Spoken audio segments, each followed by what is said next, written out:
موعد مباراة النادي الأهلي القادمة في الدوري الأفريقي 2023 والقناة الناقلة للبطولة. في البداية ما تنساش دعمنا بالاشتراك وتفعيل زر الجرس واللايك علشان يصلك كل ما هو جديد إن شاء الله. ويلا بنا نبدأ الحلقة.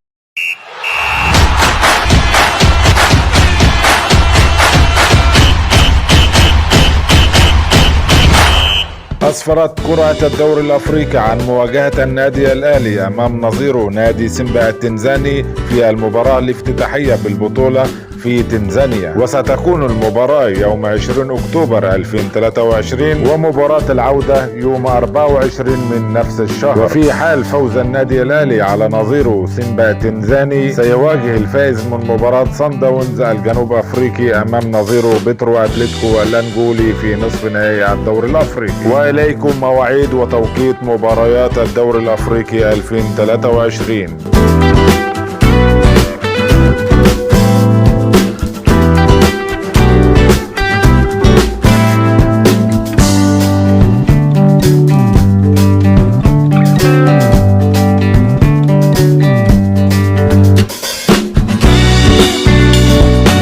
أما القناة الناقلة للبطولة فهي قناة أبو ظبي الرياضية المفتوحة على النايل سات.